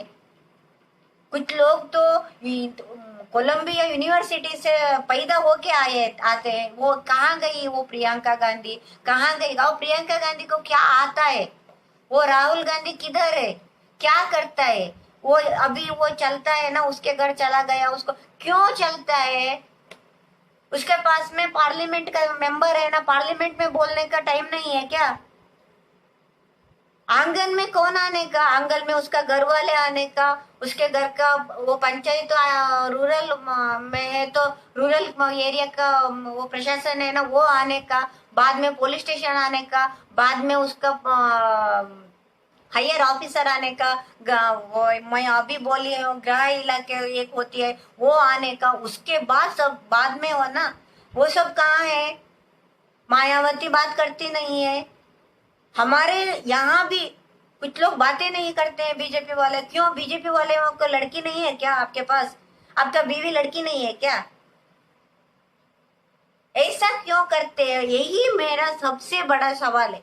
सब लोगों को मैं यही पूछती हूँ, एक ही बात पूछती हूँ, बार बार पूछती हूँ, आप सब लोग मर गए हैं क्या? आपका चुप्पी कौन सा चुप्पी है वो? क्यों ऐसे करते हैं? आपको मालूम नहीं है तो बोल दीजिए, हम छोड़ देते हैं, मुझे कुछ नहीं मालूम, हम चुप रहते हैं, मुझे हमारे तो जिम्मेदारी नहीं है, वहाँ बीजेपी है इसलिए हम जाते नहीं है, हम जाएंगे तो कार्यकर्ताओं के साथ जाते हैं, बैठते हैं, उड़ते हैं, शोर मचाते हैं। बाद में बाद में कौन आता है? कौन भी नहीं आता है। ये मीडिया वाले सब लोगों के पास माइक पकड़ते पूछते हैं, आप जाए ना, उधर क्या हो रहा है, उसके पास क्या था, उसके पास ये था, इसके पास वो था, किधर गया? अभी सुशांत सिंह राजपूत का केस में क्या हुआ? उसके घर वाले में मर्डर मर्डर का केस लगाया था। अभी एएमएस ने क्या लिखा दिया उसमें? कुछ नहीं। पोस्टमार्टम रिपोर्ट में क्या था वही आया ना। कैसे होता है? ये अधिकार से होता है। किसके पास अधिकार है ना, उन लोगों के हिसाब से ही हमारा कानून चलता है इधर। क्यों? हम लोग जिंदा लाश है इसलिए ऐसा चलता है। आप लोग उतारिए, उतार के एक एमपी एक एमएलए का सब जाके पूछिए क्यों ऐसा है, ಯಾಕೆ ನೀವು ಹೀಗೆ ಮಾಡ್ತಿದ್ದೀರಿ ಕೇಳಿ, ಆಗ ಗೊತ್ತಾಗತ್ತೆ। ಇದೆಲ್ಲ ನಮ್ಮಿಂದನೇ ಆಗ್ತಾ ಇರೋದು, ಬೇರೆ ಯಾರು ಇದಕ್ಕೆ ಕಾರಣ ಅಲ್ಲ। ನೀವು ಇನ್ನೊಬ್ಬರನ್ನ ಬೆರಳು ಮಾಡಿ ತೋರಿಸೋದಕ್ಕಿಂತ ನಮ್ಮನ್ನ ನಾವು ಅನಲೈಸ್ ಮಾಡ್ಕೊಂಡು ಗೊತ್ತಿದ್ದವರು ಅವರವ್ರ ಬೆಂಬಲಕ್ಕೆ ನಿಂತ್ರೆ ಇಂಥ ಎಷ್ಟೋ ರೇಪ್ ಅಂಡ್ ಮರ್ಡರ್ ಇರ್ಬೋದು, ಶೋಭಾ ಲಕ್ಷ್ಮಿ ಅವ್ರ ನಮಸ್ಕಾರ, ಇಂಥ ಎಷ್ಟೋ ರೇಪ್ ಅಂಡ್ ಮರ್ಡರ್ ಇರ್ಬೋದು, ಇದನ್ನೆಲ್ಲ ನಿಲ್ಲಿಸ್ಬೋದು।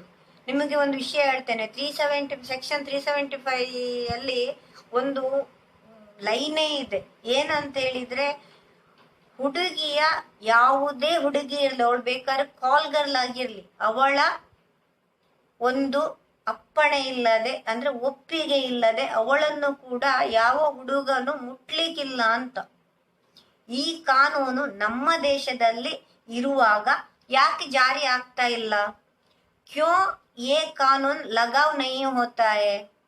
एक डॉक्टर के पास भी उतना ही रेस्पॉन्सिबिलिटी होता है, कितना बोल के वो अत्याचार कैसे हुआ वो उसको मालूम पड़ता है ना। इसलिए मैं बोल रही हूँ, सब लोगों को विनती भी कर रही हूँ, उतारिए मैदान पे। ये वो एक लड़की का सवाल नहीं है, अभी उसका घर में हुआ, बाद में हमारा घर भी आता है। एक उसका घर का लड़का चला गया, बाद में हमारा घर के लड़का भी चला जाता है। लड़का लड़की इसमें कोई फर्क नहीं है। ಇಲ್ಲಿ ಇನ್ನೊಂದು ಮಾತನ್ನ ನಾನು ತುಂಬಾ ಗಂಭೀರವಾಗಿ ಹೇಳ್ತೇನೆ, ಉತ್ತರ ಪ್ರದೇಶದಲ್ಲಿ ಆದಂತಹ ಪೊಲೀಸರ ವರ್ತನೆ ಮತ್ತು ಅವರು ರಿಟರ್ನ್ ಪೋಸ್ಟ್ ಮಾರ್ಟಮ್ ಕೂಡ ಮಾಡ್ಲಿಕ್ಕೆ ಆಗದೆ ಇದ್ವಾಗೆ ಮಾಡಿದ್ದಾರೆ ಅಂತ ಹೇಳಿದ್ರೆ ನಿಮ್ಗೆಲ್ರಿಗೂ ಒಂದು ವಿಷಯ ಗೊತ್ತಿರಲಿ ಫ್ರೆಂಡ್ಸ್, ಇದು ತುಂಬಾ ದೊಡ್ಡ ಮಟ್ಟದ, ನಮಗೆ ಊಹೆಗೂ ನಿಲುಕದ ಒಂದು ಆಡಳಿತಾತ್ಮಕವಾದಂತಹ ಇಮ್ಮೆಚ್ಯೂರ್ ಜನರೊಟ್ಟಿಗೆ ನಡೆದ ಘಟನೆ। हाई प्रोफाइल का एक आदमी इसमें बैठा है, वो आदमी आपको शायद मालूम ही नहीं है वो आदमी कौन है, वो क्या कर सकता है, वो क्या करेगा। इसलिए ये थोड़ा दिन ये उधर उधर इधर इधर चलता है, बाद में केस खत्म हो जाता है। ಇದೆಲ್ಲ ಆಗಬಾರ್ದು ಅಂತ ಹೇಳಿದ್ರೆ ಮಾತಾಡಿ। ಇನ್ನು ಡ್ರಗ್ಸ್, ನಾನು ಇದನ್ನ ಶಾರ್ಟ್ ಅಲ್ಲಿ ಹೇಳ್ತೇನೆ, ಯಾಕೆಂತ ಹೇಳಿದ್ರೆ ಡ್ರಗ್ಸ್ ಅಂತ ಹೇಳುವಂಥದ್ದು ನೀವು ತಿಳ್ಕೊಂಡಿರುವಷ್ಟು ಈಗ ನಿಮ್ಮ ಮಾಧ್ಯಮಗಳಲ್ಲಿ ಬಂದಷ್ಟು ದೊಡ್ಡ ವಿಷಯ ಅಲ್ಲ। ಆಲ್ಮೋಸ್ಟ್ ಎಲ್ಲ ಆಕ್ಟರ್ಸ್ ಅಥವಾ ಸಿನಿಮಾ ಇಂಡಸ್ಟ್ರಿ ಅಂತ ಹೇಳಿ ಏನಿದೆಯಲ್ಲ ಅಲ್ಲಿ ಅದೆಲ್ಲ ಕಾಮನ್ ಥಿಂಗ್, ನಾವು ಅದ್ರ ಬಗ್ಗೆ ತಲೆ ಕೆಡಿಸ್ಕೊಳ್ಳುವಂಥದ್ದು ಏನೂ ಇಲ್ಲ। ಈ ಮಾಧ್ಯಮಗಳಿಗೆ ಅಪೋಸಿಷನ್ ಪಾರ್ಟಿ ಇರ್ಬೋದು, ರೂಲಿಂಗ್ ಪಾರ್ಟಿ ಇರ್ಬೋದು, ಅವರಿಗೆ ಕೆಲಸ ಇಲ್ಲ. ಜನರನ್ನ ಯಾವ ರೀತಿ ನಾವು ಡೈವರ್ಟ್ ಮಾಡ್ಬೋದು ಅಂತ ಹೇಳುವಂತ ಕಲೆ ನಮ್ಮ ರಾಜಕಾರಣಿಗಳಿಗೆ ಗೊತ್ತಿದ್ದಷ್ಟು ಬೇರೆ ಯಾರಿಗೂ ಗೊತ್ತಿಲ್ಲ. ಸೊ ಅವರು ನಮ್ಮನ್ನೆಲ್ಲ ಡೈವರ್ಟ್ ಮಾಡ್ತಾ ಇದ್ದಾರೆ. ಕೊರೋನಾ ಬಂತು, ಆಗ ಅದರ ಬಗ್ಗೆ ಡೈವರ್ಟ್ ಮಾಡಿದ್ರು. ಈಗ ಕೊರೋನಾದಿಂದ ಹಣ ಮಾಡೋದು ಹೇಗೆ ಅಂತ ಡೈವರ್ಟ್ ಮಾಡ್ತಾ ಇದ್ದಾರೆ. ಈಗ ಅಲ್ಲಿ ಇಲ್ಲಿ ಕೆಲವು ಮರ್ಡರ್ ಕೇಸ್ಗಳು, ರೇಪ್ ಅಂಡ್ ಮರ್ಡರ್ ಕೇಸು ಕೂಡ ಕೊರೋನಾದಲ್ಲಿ ಕೂಡ ಆಗ್ತಾ ಇದೆ. ಎಲ್ಲ ಹೈ ಪ್ರೊಫೈಲ್ ಕೇಸ್ಗಳೇ ಆಗ್ತಾ ಇದೆ. ಇಲ್ಲಿ ನಿಮಗೆ ಇನ್ನೊಂದು ವಿಷಯ ಹೇಳ್ತೇನೆ ನಾನು. ಹೈ ಪ್ರೊಫೈಲ್ ಅಂತೇಳಿ ನಾನು ಯಾಕೆ ಹೇಳ್ತಿದ್ದೇನೆ ಅಂತ ಹೇಳಿದ್ರೆ, ಈ ಹೈ ಪ್ರೊಫೈಲ್ ಕೇಸ್ಗಳು ಯಾವಾಗ್ಲೂ ಆರೋಪಿಯ ಪರವಾಗೇ ಇರುತ್ತೆ.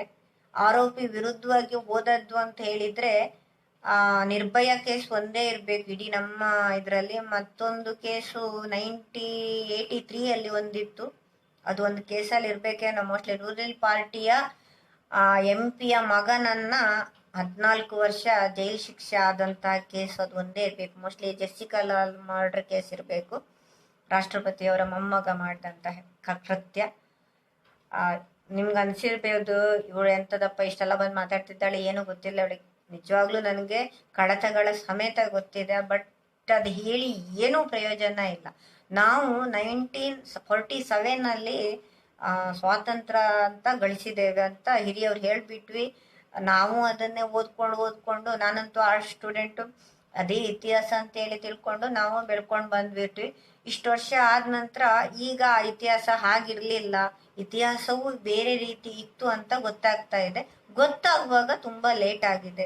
ಈಗಿನ ಮಕ್ಕಳು ಅಂದ್ರೆ ಈಗ ಬೆಳೆದಂತ ಒಂದು ವಾತಾವರಣ ಇರ್ಬೋದು, ಬೆಳೀತಾ ಇರುವಂತಹ ಒಂದು ಲಕ್ಷಣಗಳಿರ್ಬೋದು, ಅದೆಲ್ಲ ಹೇಗಿದೆ ಅಂತ ಹೇಳಿದ್ರೆ, ನೀವು ನೆಗೆಟಿವ್ ಆದಷ್ಟು ಕೂಡ ಇಂಟ್ರೊಡ್ಯೂಸ್ ಮಾಡ್ಕೊಳ್ತೀರಲ್ಲ, ಅದು ಫ್ಯಾಷನ್ ಆಗಿ ಬಿಟ್ಟಿದೆ. ಹಾಗಾಗಿ ಎಲ್ಲ ನೆಗೆಟಿವ್. ಮೋದಿ ಬೈದ್ರಿ, ಇವತ್ತು ನೀವು ಒಂದು ಮೋದಿ ಬೈದ್ಬಿಡಿ, ನಾಳೆ ಬೆಳಿಗ್ಗೆ ನಿಮ್ಗೆ 20 ಫಾಲೋವರ್ಸ್ ಸಿಗ್ತಾರೆ. ಇವತ್ತು ಒಂದಿನ ನೀವು BJP ಬಗ್ಗೆ ಅವಾಚ್ಯ ಶಬ್ದಗಳ ನಿಂದನೆ ಮಾಡಿ ನಿಮ್ಗೆ ಡಾಕ್ಟರೇಟ್ ಕೂಡ ಸಿಗ್ಬೋದೇನೋ. मैं क्या बोल रही हूँ, एक आप मोदी को डांट दीजिए, आपको तो फॉलोवर्स मिलियन फॉलोवर्स मिलता है. एक नेगेटिव थिंकिंग होता है ना, वो सब आपका दिमाग में क्या आता है उसके वो आके FB में, इंस्टाग्राम में क्या क्या आप ऐप यूज करते हैं ना, उसके बाद उस पे डाल दीजिए. बाद में आपको तो शाइन होते हैं, आपको तो मेरिट लगते हैं, डॉक्टरेट भी मिल सकते हैं. ये सब क्या होता है, आप लोगों को तो परवाह नहीं है. समाज में ना क्या है, सुबह से शाम तक ड्यूटी करते हैं, बाद में घर को चला जाते हैं. शायद बीवी के पास बैठे हो तो बीवी के पास बैठते हैं, नहीं तो लैपटॉप लेके सुबह तक वही करते हैं जो आप कर रहे हैं. ನನಗೆ ಆಶ್ಚರ್ಯ ತಂದಿರೋದು ಅಂತ ಹೇಳಿದ್ರೆ, ನನಗೆ ಇಲ್ಲಿ ಅಂದ್ರೆ ಆಸ್ ಅ BJP ಒಂದು ಸಪೋರ್ಟರ್ ಆಗಿ ನನಗಿಲ್ಲಿ ಆಶ್ಚರ್ಯ ತಂದದ್ದು ಅಂತ ಹೇಳಿದ್ರೆ, ಕೆಲವರ ಪ್ರತಿಕ್ರಿಯೆಗಳು ತುಂಬಾ ನೀರಸವಾಗಿತ್ತು. ಶೋಭಾ ಕರಂದ್ಲಾಜೆ ಇರ್ಬೋದು, ತೇಜಸ್ವಿ ಸೂರ್ಯ ಇರ್ಬೋದು, ಪ್ರಹ್ಲಾದ್ ಜೋಶಿ ಅವರಿರ್ಬೋದು, ಸದಾನಂದ ಗೌಡ್ರು ಇರ್ಬೋದು, ಜೊತೆಗೆ ಮತ್ತಾರಿದ ನಳಿನ್ ಕುಮಾರ್ ಕಟೀಲ್ ಇರ್ಬೋದು, ಆ ಉತ್ತರ ಇದರ ಸೈಡಿಂದ ಹೋದ MP ಗಳಿರ್ಬಹುದು, ಉತ್ತರ ಪ್ರದೇಶದ MP ಗಳಿರ್ಬೋದು, ಮಧ್ಯಪ್ರದೇಶದ MP ಗಳಿರ್ಬೋದು, ನಿತೀಶ್ ಕುಮಾರ್ ಇರ್ಬೋದು, ಲಾಲು ಪ್ರಸಾದ್ ಯಾದವ್ ಇರ್ಬೋದು, ಈಗ ತೇಜಸ್ವಿ ಯಾದವ್ ಇರ್ಬೋದು, ಮಹಾರಾಷ್ಟ್ರದ ನಿತಿನ್ ಗಡ್ಕರಿ ಅವರಿರ್ಬೋದು, ಅಥವಾ ಈಗ ಏನು ಆಡಳಿತದಲ್ಲಿ ಶಿವಸೇನೆ ಇದೆಯಲ್ಲ ಅದರ ಮುಖ್ಯಮಂತ್ರಿ ಇರ್ಬೋದು, ಅಥವಾ ಅವರು ಯಾರೋ ಇರ್ಬೋದು, ನನಗದು. ಆದ್ರೆ ಒಬ್ರು ಒಂದು ದಿನ ಪಾರ್ಲಿಮೆಂಟ್ ಈಗ ಇಷ್ಟೇ ದಿನ ನಡೆಯೋದು ಅಂತೇಳಿ ಇದ್ದಾಗ ಒಬ್ರು ಕೂಡ ಅದರ ಬಗ್ಗೆ ಮಾತೇ ಆಡಿಲ್ಲ. ಎಲ್ಲಿ ಮಾತಾಡ್ಬೇಕೋ ಅಲ್ಲಿ ಮಾತಾಡ್ಲಿಲ್ಲ, ಎಲ್ಲಿ ಹೋಗ್ಬಾರ್ದಿತ್ತೋ ಅಲ್ಲಿ ಹೋಗಿ ನಮ್ಮನ್ನ ಅರೆಸ್ಟ್ ಮಾಡಿದ್ರು. ನಾವು ಪ್ರತಿಭಟನೆ ಮಾಡ್ತೇವೆ ಅಂತೇಳಿ ಮಹಾತ್ಮ ಗಾಂಧಿ ಪ್ರತಿಮೆ ಎದುರು ಇನ್ನೆಲ್ಲೋ ಒಂದಿಷ್ಟು ಬುದ್ಧಿಜೀವಿಗಳ ಜೊತೆ ಸೇರ್ಕೊಂಡು ಪ್ರತಿಭಟನೆ ಮಾಡಿದ್ರು. ಪ್ರತಿಭಟನೆ ಮಾಡಬೇಕು, ಅದನ್ನು ಹತ್ತಿಕ್ಕುವ ಪ್ರಯತ್ನ ಪ್ರಜಾತಂತ್ರ ರಾಷ್ಟ್ರದಲ್ಲಿ ಇಲ್ಲ, ನಾನಂತೂ ಒಪ್ಪೋದಿಲ್ಲ. ಆದರೆ ಆ ಪ್ರತಿಭಟನೆಗೂ ಕೂಡ ಒಂದು ಅರ್ಥ ಬೇಕು. ಪ್ರತಿಭಟನೆಗೆ ಅರ್ಥ ಯಾಕೆ ಬೇಕಂತ ಹೇಳಿದ್ರೆ ಆ ಪ್ರತಿಭಟನೆ ಸಕ್ಸಸ್ ಆಗ್ಲಿಕ್ಕೆ ಪ್ರತಿಭಟನೆ ಬೇಕು. ಈಗ ಡ್ರಗ್ಸ್ ಅಲ್ಲಿ ಕೂಡ ದೊಡ್ಡ ದೊಡ್ಡ ಹೈಫೈ ಮೆಂಬರ್ಸ್ ಯಾರು ಮಾತಾಡ್ಲಿಲ್ಲ. ಹೋದದ್ದು ಕಾಮನ್ ಮ್ಯಾನ್, ಒಂದು ಹುಡುಗಿಯ ಜೀವ, ಅದ್ರ ಬಗ್ಗೆನೂ ಯಾರು ಮಾತಾಡೋದಿಲ್ಲ. ಈಗ ಅದರ ಸುತ್ತ ಪೊಲಿಟಿಕಲ್ ಆಗಿ ತಿರ್ಕೊಂಡು ರಾಹುಲ್ ಗಾಂಧಿ ದಿನಕ್ಕೊಂದು ಸ್ಟೇಟ್ಮೆಂಟು, ಪ್ರಿಯಾಂಕಾ ಗಾಂಧಿ ದಿನಕ್ಕೊಂದು ಸ್ಟೇಟ್ಮೆಂಟು, ಸೋನಿಯಾ ಗಾಂಧಿ ದಿನಕ್ಕೊಂದು ಸ್ಟೇಟ್ಮೆಂಟು, ಗೃಹ ಮಂತ್ರಿ ನಮ್ಮ ಅಮಿತ್ ಶಾ ಅದ್ರ ಬಗ್ಗೆ ಎಲ್ಲೂ ಸ್ಟೇಟ್ಮೆಂಟ್ ನಾನು ಓದಿಲ್ಲ. ಅವರು ಆ್ಯಕ್ಚುಲಿ ಟಾರ್ಗೆಟ್ಲಿ ಸೆಂಟ್ರಲನ್ನು ಎಲ್ಲರೂ ಮಾಡ್ತಾ ಇರೋದ್ರಿಂದ ಅಟ್ಲೀಸ್ಟ್ ಒಂದು ಮಾನವೀಯತೆಯಿಂದಾದರೂ ಒಂದು ಸ್ಟೇಟ್ಮೆಂಟನ್ನು ಕೊಡ್ಬೋದಿತ್ತು. ಬಟ್ ಕೊಡಲಿಲ್ಲ. ಯಾಕೆ ಕೊಡಲಿಲ್ಲ ನಾನು ಕ್ವಶನ್ ಮಾಡ್ತೇನೆ. ನಾನು ಅನ್ಕೊಳ್ತೇನೆ ನನಗೆ ವಾಕ್ ಸ್ವಾತಂತ್ರ್ಯ ಇದೆ, ಹಾಗಾಗಿ ನಾನು question it. I am question it again and again. ಯಾಕೆ ಯಾರು ಮಾತಾಡ್ತಾ ಇಲ್ಲ? ಪಬ್ಲಿಕ್ ಆಗಿ ಹೇಳ್ತಾ ಇದ್ದೇನೆ. ಎಷ್ಟು ಜನ ನೋಡ್ತೀರೋ ಎಷ್ಟು ಜನ ನೋಡಲ್ವೋ ನನಗೆ ಗೊತ್ತಿಲ್ಲ, ಆದ್ರೆ ಮತ್ತೆ ಮತ್ತೆ ನೋಡೋರಂತೂ ಗ್ಯಾರಂಟಿ ಇದ್ದೀರಿ. मैं सब लोगों को यही पूछती हूँ, आप लोग क्यों पूछते नहीं है? जाइए मोदी जी के पास जाइए, अमित शाह के पास जाइए, नितिन गडकरी के पास जाइए, स्मृति ईरानी के पास जाइए, कहाँ कहाँ आपका MLA MP मिलते हैं, सब लोगों के पास जाइए, पूछिए क्यों ऐसा हुआ, क्यों ऐसा हो रहा है हिंदुस्तान में, एक नया भारत में ऐसा क्यों हो रहा है? पूछिए, जाके पूछिए. पूछ के आप लोगों को समाधान नहीं मिला तो बाद में भी पूछिए. पूछने का तरीका एक है.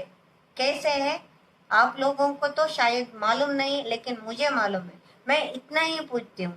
उत्तर प्रदेश में एक छोटी सी गांव के लड़की, उसका रेप एंड मर्डर होता है. उसका रेप एंड मर्डर करने वाला भी मिलते हैं, वो पकड़ जाते हैं. लेकिन उस लड़की का अंत्य संस्कार का उतना जल्दी में करने का क्या मतलब था? इतना ही सिंपल क्वेश्चन पूरा उत्तर प्रदेश लोग पूछिए, राजस्थान के लोग पूछिए, मध्य प्रदेश के लोग पूछिए, बिहार का लोग पूछिए, तमिलनाडु, आंध्र, कर्नाटक, पूरा सब लोग पूछिए. इतना ही पूछिए. क्यों पूछना चाहिए? इसलिए बाद में ऐसा घटना फिर नहीं होना चाहिए. ಯಾಕೆ ಕೇಳಬೇಕಂತ ಹೇಳಿದ್ರೆ, ನಾವು ಹಿಸ್ಟ್ರಿ ಈಗೇನು ತಪ್ಪಿದೆ ಅಂತ ಹೇಳ್ತೇವಲ್ಲ, ನಾಳೆ 10 ವರ್ಷದ ನಂತರ ಇದು ನಮ್ಮ ಪಠ್ಯ ಪುಸ್ತಕಗಳಲ್ಲಿ ಬರಬಾರ್ದು. ಯೋಗಿ ಆದಿತ್ಯನಾಥನ ಆಡಳಿತದಲ್ಲಿ ಗೃಹ ಇಲಾಖೆಯಿಂದ ನಡೆದಂತಹ ಅವಾಂತರದಲ್ಲಿ ದಲಿತ ಮಹಿಳೆಯೊಬ್ಬಳ ಅಂತ್ಯ ಸಂಸ್ಕಾರವಾಯಿತು ಅಂತ ಹೇಳುದು ನಾಳೆ ನಮ್ಮ ಹಿಸ್ಟ್ರಿಯಲ್ಲಿ ಬರಬಾರ್ದು ಅಂತ ಹೇಳಿದ್ರೆ ಇವತ್ತು ಜನ ಪ್ರಶ್ನೆ ಮಾಡಬೇಕು. ಪ್ರಶ್ನೆ ಮಾಡಿ, ಎಂತೆಂಥದಕ್ಕೂ ಪ್ರಶ್ನೆ ಮಾಡ್ತೀರಿ. ಅಲ್ಲಿ ಸರ್ಜಿಕಲ್ ಸ್ಟ್ರೈಕ್ ಆಯಿತು, ಕ್ವಶನ್ ಮಾಡಿದ್ರಿ. ಈಗ ನಿನ್ನೆ ಅಟಲ್ ಸುರಂಗ ಮಾರ್ಗ ಓಪನ್ ಆಯಿತು, ಅದಕ್ಕೊಂದಿಷ್ಟು ಪ್ರಶ್ನೆ ಮಾಡ್ತೀರಿ ಅಂತ ನಂಗೆ 100% ಉಂಟು. ಮಾಡ್ತೀರಿ. ಸೀದಾ ನಾವು ಮೋದಿಯವರ ಹತ್ರನೇ ಹೋಗಿ ಕೇಳ್ತೀರಿ. ಈಗಲೂ ಮೋದಿಯವರನ್ನೇ ಕೇಳಿ ಆದರೆ ಅದು ಸಭ್ಯತೆಯಿಂದ ಕೇಳಿ. ಏಕವಚನ 56 ಇಂಚಿನ ಎದೆಯೇ ಬಂದು ನಿಮ್ಮ ಮುಂದೆ ಕುತ್ಕೊಂಡು ಉತ್ತರ ಹೇಳ್ಬೇಕಂತೇಳಿಲ್ಲ. ಮೇಲ್ ಮಾಡಿ ಕೇಳಿ, 10 ಮೇಲ್ ಮಾಡಿ, 20 ಮೇಲ್ ಮಾಡಿ ಕೇಳಿ. ತಿರುಗಿ 1 ವರ್ಷದವರೆಗೂ ಕೇಳ್ತಾನೆ ಇರಿ. ಪಬ್ಲಿಕ್ ಮೆಮೊರೀಸ್ ಶಾರ್ಟ್ ಮೆಮೊರಿ ಅಂತ ಹೇಳ್ತಾರೆ, ಅದನ್ನ ಬಿಟ್ಟು ನೀವು ಕೇಳಿ.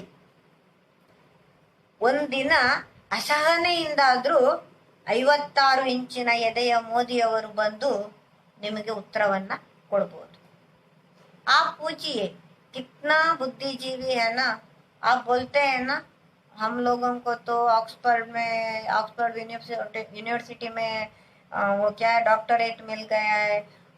हम तो वो संप्रदाय वो सब मानते नहीं है. हम तो लड़की को एक विचारवादी कहती है कि वो शायद हमारा कल्चर उतना अच्छा नहीं है, इसलिए मुझे फॉरेन अच्छा लगता है. किसी के साथ भी जाना पड़ता है, जाने का मौका मिलता है, जाने से कुछ नहीं बोलते हैं लोग, ऐसा सब बोलते हैं ना. अब वो लोग चुप तो है, लेकिन चुप क्यों है? जाके पूछिए ना. पूछने का मैं तो एक सिंपल कि एक छोटी सी गांव की एक शॉप के ओनर, मेरे पास थोड़ा कुछ विचार है, उस रखने का मौका मिला है, मैं रख रही हूँ। मेरे पास पैसा नहीं है ज्यादा, मेरे पास अधिकार नहीं है ज्यादा, मेरे पास क्या है, ये एक जाके उस वहां बैठने का वक्त तो नहीं है। आज 4 बजे को आने का था, इसलिए मैं भाग के आके आपके बात कर रही हूँ। कुछ भी नहीं है, लेकिन आपके पास है ना, वो लोग जाके पूछिए, पूछ के उसका फिर से हम इतिहास को गलत समझने का, गलत पढ़ने का मौका हमारे बच्चों को नहीं मिलना चाहिए। इसलिए आप लोग जाके पूछिए, पूछिए। मैं वही कह रहा हूँ, कांग्रेस वालों से मैं वही कह रहा हूँ, फिर से कह रही हूँ, हर बार से कह रहा हूँ, हर दिन कहती हूँ, जाके पूछिए। बुद्धिजीवियों से भी वही कहती हूँ, जाके पूछिए वृंदा का रेट कहाँ है अभी। और एक बात, कपिल सिब्बल है, चिदम्बरम है, कांग्रेस में 3-4 अच्छे अच्छे क्रिमिनल लॉयर्स हैं, क्यों उस लड़की के तरफ से आप एक सिर्फ आपके पैसे से आप क्यों मुकदमा सुप्रीम कोर्ट में नहीं डालते? ಒಂದು ಈಗ ಕಾಂಗ್ರೆಸ್ ನಲ್ಲಿ ಕಪಿಲ್ ಸಿಬಲ್ ಇದ್ದಾರೆ, ಚಿದಂಬರಂ ಇದ್ದಾರೆ, ಇನ್ನೂ 2-3 ಜನ ಇದ್ದಾರೆ, ದಿಗ್ವಿಜಯ್ ಸಿಂಗ್ ಇದ್ದಾರೆ, ದುಡ್ಡಿದ್ದವರು ತುಂಬಾ ಜನ ಇದ್ದಾರೆ. ನೀವೊಂದು ಕೆಲಸ ಮಾಡಿ, ಈ ಪ್ರಶ್ನೆಗಳನ್ನ ಕೇಳೋದ್ರಿಂದ ನಿಮ್ಗೂ ಸ್ವಲ್ಪ ಈಗ ಇರಿಟೇಷನ್ ಆಗಿರ್ಬೋದೇನು, ಇಲ್ಲ ನೋಡ್ತಾ ಇದ್ದವರಿಗೂ ಕಾಂಗ್ರೆಸ್ ನಲ್ಲಿ ಇದ್ರೆ ಸಪೋರ್ಟ್, ಅಥವಾ ನಾನ್ ಕಾಂಗ್ರೆಸ್ಸಿಗರಿಗೂ ಹೇಳ್ತಾ ಇರೋದು, ನಿಮ್ಮ ಹತ್ರ ದುಡ್ಡಿದ್ಯಾ? ದುಡ್ಡಿದೆ, ನನಗೆ ಗೊತ್ತಿದೆ. ಸುಪ್ರೀಂ ಕೋರ್ಟ್ ನಲ್ಲಿ ಆ ಹುಡುಗಿ ಪರವಾಗಿ ನೀವೇ ಯಾಕೆ ಹೋಗಿ ಒಂದು ಕೇಸನ್ನ ಫೈಲ್ ಮಾಡೋದಿಲ್ಲ? ಸಾರ್ವಜನಿಕ ಹಿತಾಸಕ್ತಿ ಅರ್ಜಿ ಅಂತೇಳಿ ಒಂದಿದೆ ಅಲ್ವಾ, ಅದರಲ್ಲಿ ನೀವು ಹೋಗಿ ಒಂದು ಫೈಲ್ ಮಾಡಿ, ನಿಮಗಂತೂ ಈಸಿ ಆಗುತ್ತೆ ಸರ್. ನಾವೆಲ್ಲ ಏನಿಲ್ಲ, हम कुछ नहीं है सर, आप लोग तो बहुत बड़े लोग हैं, इसलिए जाके फाइल कीजिए ना. ಡಿ.ಕೆ. ಶಿವಕುಮಾರ್ को भी मैं कहती हूँ, ಡಿ.ಕೆ. ಶಿವಕುಮಾರ್ ಸಹ ಮಾಡ್ಬೋದು, ನಮ್ಮ ರಾಜ್ಯದ್ದೇ ಹೇಳ್ತೇನೆ, ಡಿ.ಕೆ. ಶಿವಕುಮಾರ್ ಮಾಡ್ಬೋದು, ವಿಜಯೇಂದ್ರ ಮಾಡ್ಬೋದು, ಯಡಿಯೂರಪ್ಪ ಅವರು ಮಾಡ್ಬೋದು, ಶೋಭಾ ಕರಂದ್ಲಾಜೆ ಮಾಡ್ಬೋದು, ಸಿ.ಟಿ. ರವಿ ಮಾಡ್ಬೋದು, ನಮ್ಮ ಸುನಿಲ್ ಕುಮಾರ್ ಅವರು ಮಾಡ್ಬೋದು, MLA ಹೇಳ್ತಿದ್ದೇನೆ, ಪ್ರಹ್ಲಾದ್ ಜೋಶಿ ಅವ್ರು ಮಾಡ್ಬೋದು, ಶಿವರಾಮ್ ಹೆಬ್ಬಾರ್ ಅವರು ಮಾಡ್ಬೋದು, ಶ್ರೀರಾಮುಲು ಮಾಡ್ಬೋದು, ಆರ್ ಅಶೋಕ್ ಅವರು ಮಾಡ್ಬೋದು, ತೇಜಸ್ವಿ ಸೂರ್ಯ ಮಾಡ್ಬೋದು, ಮತ್ತಾರಿದ್ದಾರೆ, ಅನಂತ್ ಕುಮಾರ್ ಹೆಗಡೆ ಅವರು ಮಾಡ್ಬೋದು. ಸಾರ್ವಜನಿಕ ಹಿತಾಸಕ್ತಿ ಅರ್ಜಿಯಲ್ಲಿ ಆ ಹುಡುಗಿಗೆ ಒಂದು ನ್ಯಾಯ ಕೊಡಿಸಿ ಸರ್. ನೀವು ಈಗ ನ್ಯಾಯ ಕೊಡಿಸ್ತೀರಿ ಅಂತ ಭರವಸೆ ನಮಗಿದೆ ಅಂತ ಹೇಳಿದ್ರೆ, ಇನ್ ಮುಂದೆ ನಾವು ಸ್ಟೇಟ್ ಗೌರ್ಮೆಂಟಿಗಾದ್ರೂ ಸಪೋರ್ಟ್ ಕೊಡ್ತೇವೆ, ಇಲ್ಲ ಅಂದ್ರೆ ಸ್ಟೇಟ್ ಗೌರ್ಮೆಂಟಿಗೆ ಸಪೋರ್ಟ್ ಕೊಡುವಂತ ಯಾವ ನೆಟ್ಟಗಿನ ಒಂದು ಕೆಲಸವೂ ಮಾಡ್ತಾ ಇಲ್ಲ. ನಿನ್ನೆ ಮೊನ್ನೆ ಅಷ್ಟೇ ನನಗೆ ಬಂದ ಸುದ್ದಿ ಕೇಳಿ ನನಗೆ ಶಾಕ್ ಆಯ್ತು. ಒಂದು ಆಶಾ ಕಾರ್ಯಕರ್ತೆಯರಿಗೆ ಯಾರೋ ಕೊರೋನಾ ಪೇಷಂಟ್ ಹಿಡಿದು ಕೊಟ್ರೆ ಎಲ್ಲ ಸಿಕ್ಕಿದವರಿಗೆಲ್ಲ ಕೊರೋನಾ ಪೇಷಂಟ್ ಅಂತ ಹೇಳಿ ಮಾಡ್ಕೊಂಡು ಅವರು ನಾನ್ ಕೊರೋನಾ ಪೇಷಂಟಿಗೆ ಕೊರೋನಾ ಟ್ರೀಟ್ಮೆಂಟ್ ಕೊಟ್ಟು ಏನೇನೆಲ್ಲ ಮಾಡಿ ಹಾಕಿದ್ದಾರೆ. ಹಾಗಾಗಿ ಪೊಲಿಟಿಕಲ್ ಅಂತ ಹೇಳಿದ್ರೆ ಅದಕ್ಕೆ ಎಲ್ಲರೂ ಹೇಸಿಗೆಯಿಂದ ನೋಡುವ ಹಾಗೆ ಆಗಿದೆ. ಚಿನ್ಮಯಾನಂದ ಹೆಗ್ಡೆ ಅವ್ರು ಬಂದ್ರು ಹಾಯ್, ದತ್ತಾತ್ರೇಯ ಗೋರೆ ಅವ್ರು ಬಂದ್ರು ಹಾಯ್, ದೀಪಪ್ಪ ಹಾಯ್, ಎಲ್ರಿಗೂ ಹಾಯ್. ಹಿಂದಿಯಿಂದ ನೋಡಿ, ನಿಮ್ಮ ಒಂದು ಈ ವಾಚಿಂಗ್ ಏನಿದೆಯಲ್ಲ, ಇದು ನಮ್ಮಂತ ಎಷ್ಟೋ ಜನರಿಗೆ ಒಂದು ಸಪೋರ್ಟ್ ಸಿಕ್ಕಾಗೆ ಆಗತ್ತೆ. ನಾನು ಅದನ್ನೇ ನಿಮ್ಗೆ ಹೇಳ್ತಾ ಇರೋದು. ಹಾಗಾಗಿ ನಂದು ಇಷ್ಟೇ ಪ್ರಶ್ನೆಗಳಿದ್ದದ್ದು, ಕೇಳಿ. ಮೊನ್ನೆ ಒಂದು ಪೋಸ್ಟ್ ನೋಡಿದೆ ನಾನು, ಹತ್ತಾರು ಅಂತ ಹೇಳುವ ಊರಿನಲ್ಲಿ ಆದಂತ ಒಂದು ಘಟನೆಗೆ 56 ಇಂಚಿನ ಎದೆಯ ವ್ಯಕ್ತಿ ಯಾಕೆ ಉತ್ತರ ಕೊಡ್ತಾ ಇಲ್ಲ ಅಂತೇಳಿ. ಫ್ರೆಂಡ್ಸ್, ಒಂದು ನೆನ್ಪಿಟ್ಕೊಳ್ಳಿ, ನೀವು ಕೇಳಿ. ನಾನು ಕೇಳಿದ್ದೇನೆ, ಮೇಲ್ ಮಾಡಿದ್ದೇನೆ, ಮೋದಿ ಅವರೇ ಒಂದು ಉತ್ತರ ಕೊಡಿ ಅಂತೇಳಿ. ಕೇಳಿ ಸರ್, ಉತ್ತರ ಕೊಡಿ ಅಂತ ಕೇಳಿ. ಅದು ಬಿಟ್ಟುಕೊಂಡು ವ್ಯಂಗ್ಯ ಆಡೋದು ಅದನ್ನೆಲ್ಲ ಮಾಡಬೇಡಿ. ಯಾರೋ ಒಬ್ರು ಅವನು ಯಾರು ಅಂತಾನೆ ಸಾಯುವವರೆಗೂ ಗೊತ್ತಿರೋದಿಲ್ಲ, ಅವನ ಬಗ್ಗೆ ಫಂಡ್ ಎತ್ಕೊಂಡು ಹೋಗಿ ಅದರನ್ನು ಹಿಡ್ಕೊಂಡು ಯಾರ್ಯಾರಿಗೋ ಹೊಂಚ್ತೀರಿ. ಒಂದ್ ಕೆಲಸ ಮಾಡಿ, ಇಲ್ಲಿ ತುಂಬಾ ಜನ ಇದ್ದಾರೆ, ಟಕ್ಕರ್ ಕೊಡ್ತಾ ಇದ್ದೇನೆ ಕೆಲವು ಜನರಿಗೆ ನಾನಂತೂ. ಅವರೆಲ್ಲ ನೀವೊಂದಿಷ್ಟು ಫಂಡ್ ಕಲೆಕ್ಟ್ ಮಾಡಿ. ಲಾಯರ್ ನಾನು ಹೇಳ್ತೇನೆ ಯಾವ ಲಾಯರ್ ಅನ್ನು ಹಿಡಿಬೇಕು ಅಂತ ಹೇಳಿ. ನಾನು ಬೇಕಾದ್ರೆ ಅದಕ್ಕೆ ಸಪೋರ್ಟ್, ನಾನು 10,000 ರೂಪಾಯಿ ಕೊಡ್ತೇನೆ. ಯಾರು ಬೇಕಾದ್ರೂ ಮುಂದೆ ಬನ್ನಿ. ಆ ಹುಡುಗಿಗೆ ನ್ಯಾಯ ನೀವು ಕೊಡಿಸ್ತೀರಿ ಅಂತ ಹೇಳಿದ್ರೆ ನಾನು 10,000 ರೂಪೀಸ್ ಕೊಡ್ತೇನೆ. ಎಲ್ಲರೂ ಕೊಟ್ಟು ಅವಳಿಂದ ನಾವೊಂದು ಅರ್ಜಿಯನ್ನ ಹಾಕಿಸುವ. ಯಾರ್ಯಾರು ಬರ್ತೀರಿ ನಂತರ ನಂಗೆ ಮೆಸೆಂಜರ್ ಅಲ್ಲಿ ಕಮೆಂಟ್ ಮಾಡಿ ನೋಡೋಣ. ಕಾಂಗ್ರೆಸ್ನವರಿರ್ಲಿ, ಬಿಜೆಪಿ ಅವರಿರ್ಲಿ, I am not political drama. I am not political people, I am not political stage, I am not ಎಲ್ಲ ನಾಟ್ ಏನೊಂದು. ಆದರೆ ನಾನು ಕಾಮನ್ ಆಗಿ ಹೇಳ್ತಿದ್ದೇನೆ, ಚಾಲೆಂಜ್ ಮಾಡ್ತಾ ಇದ್ದೇನೆ. ಬನ್ನಿ, ನಾನಂತೂ ನನ್ನ 10,000 ರೂಪಾಯಿ ಹುಡುಗಿ ನ್ಯಾಯ ಕೊಡಿಸ್ತೀರಿ ಅಂತ ಹೇಳಿದ್ರೆ ಲಾಯರ್ ನನ್ನ ಹತ್ರನೇ ಇದ್ದಾರೆ, ನೋ ಪ್ರಾಬ್ಲಮ್. ಹಾಗಾಗಿ ಬನ್ನಿ, ನ್ಯಾಯ ಕೊಡಿಸೋಣ. ಅದು ಬಿಟ್ಟು ಅಮಿತ್ ಶಾ ಮಲಗಿದಾನೋ ಇಲ್ವೋ ಅದು ನಮಗೆ ಬೇಡ. ಕೇಳಿ ಸರ್, ಅಮಿತ್ ಶಾ ಅವರೇ ಯಾಕೆ ಉತ್ತರ ಕೊಡ್ತಾ ಇಲ್ಲ ಕೇಳಿ. 56 ಇಂಚು ಅಂತ ಹೇಳಿ ಏನೇನೋ ಹೇಳಬೇಡಿ. ಯಾಕೆ? ಏನು ಬೇಡ ಅದೆಲ್ಲ. ಡ್ರಗ್ಸ್ ಹಿಂದೆ ಹೋಗ್ಬೇಡಿ.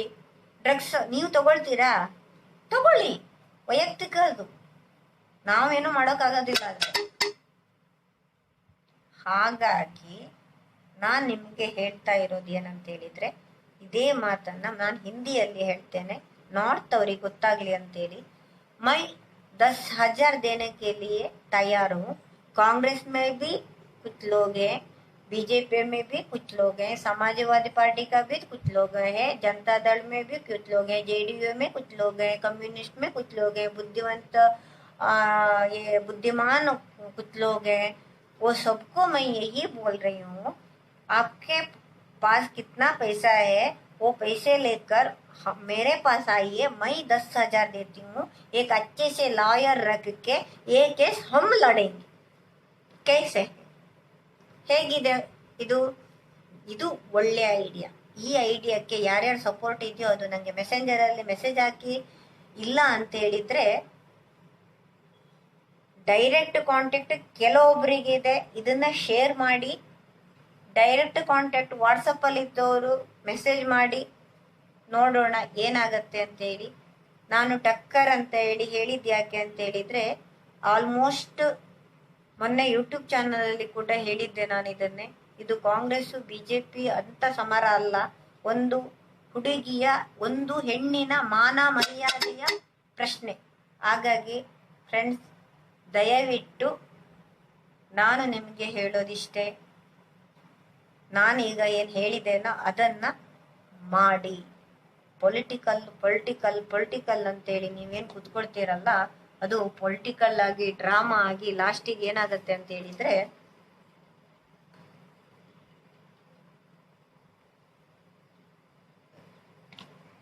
ಕ್ಲೋಸ್ ಅಂತ ಹೇಳ್ತೇನೆ ನಾನು. ದಿ ಎಂಡ್ ಅಂತ ಹೇಳಿ ನಾವು ಸಿನಿಮಾದಲ್ಲಿ ಒಂದು ದಿ ಎಂಡ್ ಬರೋಕ್ಕಿಂತ ಮೊದಲೇ ಕೆಲವೊಬ್ರು ಎದ್ದು ಬರ್ತೀರಲ್ಲ, ಹಾಗೆ ಆಗುತ್ತೆ ಅಷ್ಟೇ, ಬೇರೆ ಏನೂ ಆಗೋದಿಲ್ಲ. ಹಾಗಾಗಿ ನೀವು ಯಾರ್ಯಾರು ನೋಡಿದ್ದೀರಿ ಇಲ್ಲಿ ಎಲ್ರಿಗೂ ಧನ್ಯವಾದಗಳು. ವಿಡಿಯೋ ನೋಡ್ಲಿಕ್ಕಿದ್ರೆ ಇನ್ನೊಮ್ಮೆ ಅದನ್ನ ನೋಡಿ. ಹಿಂದಿ ಮತ್ತೆ ಕನ್ನಡದಲ್ಲಿ ಎರಡೂ ಇದೆ.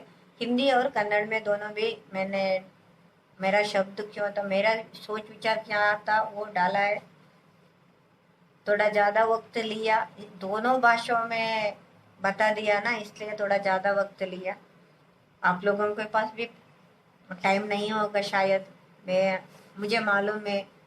कुछ लोग तकलीफ में है, कुछ लोग कोरोना से जुड़ रहे हैं, कुछ लोग अच्छे काम कर रहे हैं, कुछ लोग डांटने में वो डांटते रहते हैं, कुछ लोगों को ये सोसाइटी का कुछ चला कुछ भी है उसको पढ़ता नहीं है. वो सब उसको ये कुछ आदमी ऐसे रहते हैं, वो उसको उसका घर का संभालने को नहीं होता है, वो समाज में क्या करता है वो मालूम नहीं है.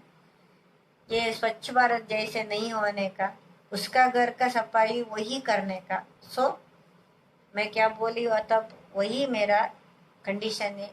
मैं 10,000 देती हूँ, वकील मेरा पास है, आइए लड़ेंगे सब मिलके. नमस्कार.